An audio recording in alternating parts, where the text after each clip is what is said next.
ગુજરાતમાં જ્યારથી ભાજપની સત્તા આવી છે ત્યારથી ભારતીય કિસાન સંઘનું એક કામ રહ્યું છે, એક પરંપરા રહી છે ને એક ઇતિહાસ રહ્યો છે.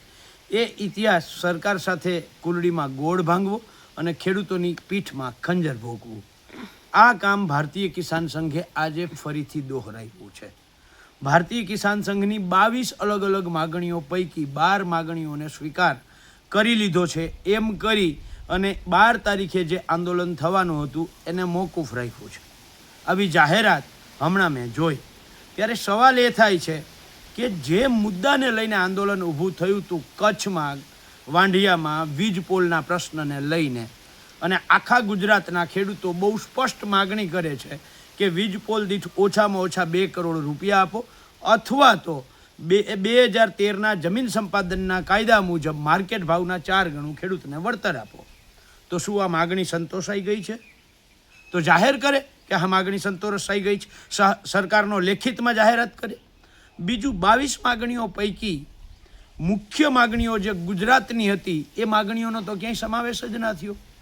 દાખલા તરીકે જમીનમાં આપણી સંપૂર્ણપણે રદ કરવામાં આવે, ગુજરાતના ખેડૂતનું દેવું સંપૂર્ણપણે માફ કરવામાં આવે, ગુજરાતમાં છેલ્લા 6 વર્ષથી પાક વીમા યોજના બંધ છે એ સરકારી કંપનીના માધ્યમથી ચાલુ કરવામાં આવે, ગુજરાતમાં ટેકાના ભાવે એટલે કે MSP C2+50 આ કાયદો બનાવવામાં આવે, ગુજરાતમાં ડુપ્લિકેટ દવા, ખાતર, બિયારણ જે છે સંપૂર્ણપણે બંધ કરવામાં આવે, ખાતરની સાથે આપવામાં આવતું નેનો કે અન્ય જે બાય પ્રોડક્ટ છે એ આપતું સંપૂર્ણ બંધ કરવામાં આવે, ગુજરાતના ખેડૂતોને દિવસે 10 કલાકની વીજળી આપવામાં આવે. આ માગણીઓ તો ક્યાંય એમાં છે નહીં.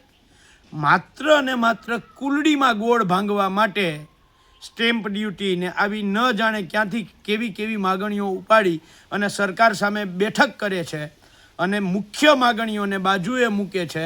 અને ખેડૂતોમાં જે દેવા માફીને લઈને એક આવે ગુસ્સો ઊભો થયો હતો, જે આ વીજ કંપનીઓ સામે જે ગુસ્સો ઊભો થયો હતો, એ ગુસ્સાને કેવી રીતે શાંત પાડી અને સરકારને બચાવવાનું કામ એટલે ભારતીય કિસાન સંઘનું, ભાજપની ભગીની સંસ્થાનું. અને આ જ કામ આજે ફરીથી ગુજરાતના ખેડૂતોની પીઠમાં ખંજર ભોંકવાનું, ગુજરાતના ખેડૂતો સાથે દગો કરવાનો અને સરકાર સાથે કુલડીમાં ગોળ ભાંગવાનું કામ ભારતીય કિસાન સંઘે કર્યું છે.